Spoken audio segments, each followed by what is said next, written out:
Surviving Flight 1549, a commercial aircraft, a U.S. Airways flight from New York to Charlotte, lands in the Hudson River in New York City. And amazingly, all the passengers got out alive. Tonight, what went wrong and what went right? We'll hear from the survivors themselves. Nightly News begins now. From NBC News World Headquarters in New York, this is NBC Nightly News with Brian Williams. A special good evening to our viewers out west tonight after an eventful day here out east. It had just taken off from New York's LaGuardia Airport bound for Charlotte, North Carolina, and then a mid-air disaster struck U.S. Airways Flight 1549.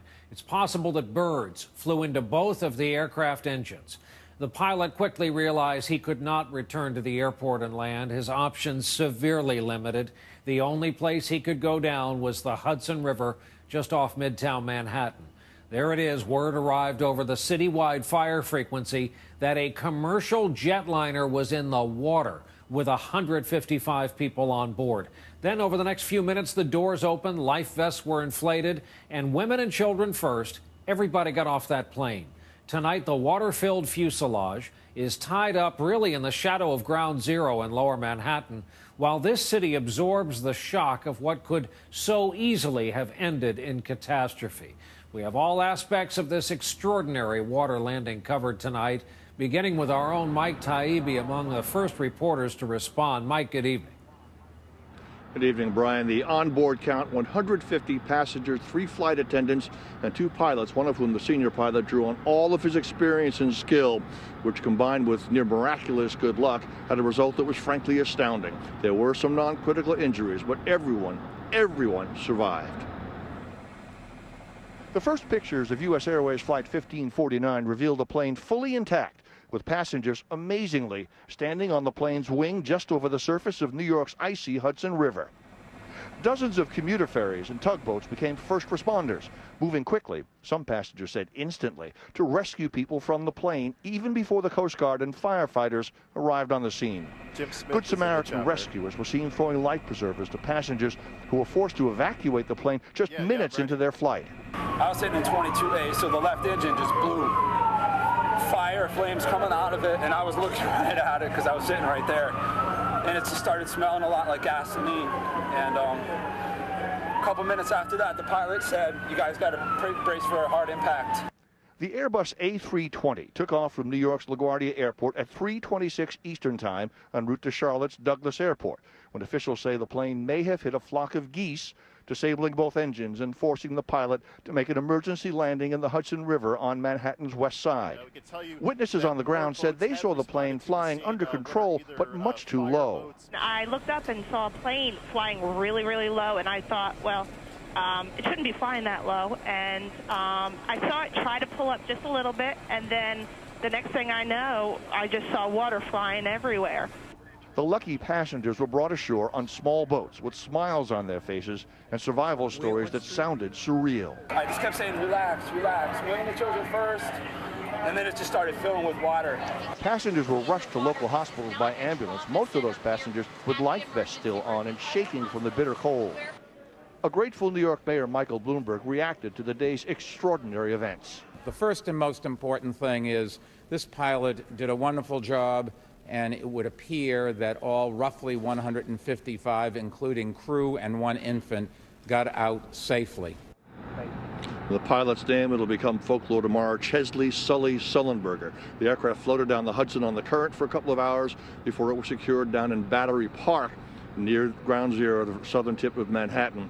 A team from the National Transportation Safety Board is en route to begin its investigation, not of a tragedy, but of a spectacular accident. Brian? All right, Mike Taibbi, who remains on the scene for us tonight. Mike, thanks. During our live coverage this afternoon, we spoke by phone with a survivor, a young man you just saw, Jeff Kaloje, who had just made it to shore, and his emotion at having survived was plainly evident. Jeff, and I'm told you were on board this plane. myself and 5 others that we were traveling down with to go to Myrtle Beach for our annual golf trip. We actually had a flight on Spirit Airlines. Unfortunately, that got canceled, so we got bumped to this flight. And it was nuts, man. We took off, and the engine blew about 3 minutes into the flight, the left engine where I was sitting, and fire just started blowing out that left engine pretty hard. And we thought, well, I've flown out of LaGuardia a lot, so I'm kind of familiar with the runway, but I thought we were going to be able to circle around. But then the captain just said, just brace for impact. And we looked out the window. Oh, go ahead. Do you want to talk about it? No, I was just going to ask you, Jeff, if these reports that you guys hit a bird or a Canada goose could be accurate. Do you remember any kind of a strike or impact? I remember this boom, and then we probably dropped about 100 feet. If that was a goose that took down a plane, man, that's nuts.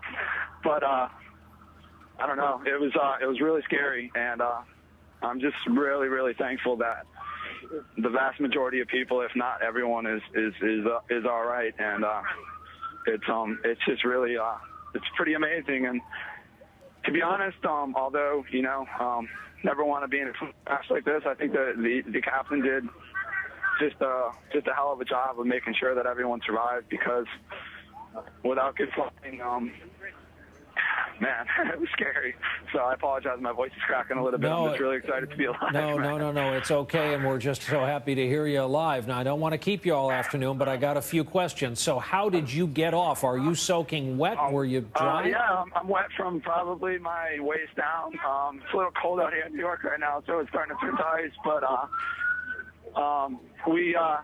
I guess the back, I'm not sure if they were open, but the plane just filled with water really quick, really quick.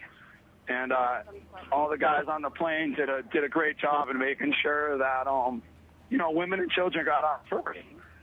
And we just made sure of that, and we all hopped into a couple life rafts that started to sink.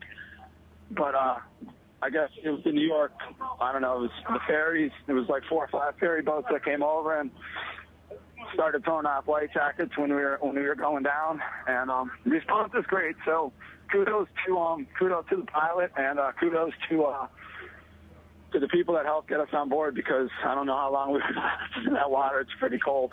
And one more question. So you get the brace command from the pilot. You make a controlled landing in the water. You realize what's happening. If you can call it that. And how long after you came to a rest did they pop the doors and get the first women and children off? Honestly, Brian, it seemed like it was instantaneously. It might have been a couple minutes, because we were all just kind of wondering what was really going on, because you just never prepare for something like this. And I don't know. I'm sorry, I'm just trying to kind of gargled, but I'm just scatterbrained right now, and just happy to be standing here, I guess, with all these people looking to ask questions, So, hey, God bless, man. I'm just happy that everyone on that plane lived. He's a very happy, very fortunate man. Our conversation earlier today, moments after he got to safety, really, with survivor Jeff Kaloje of Norwalk, Connecticut.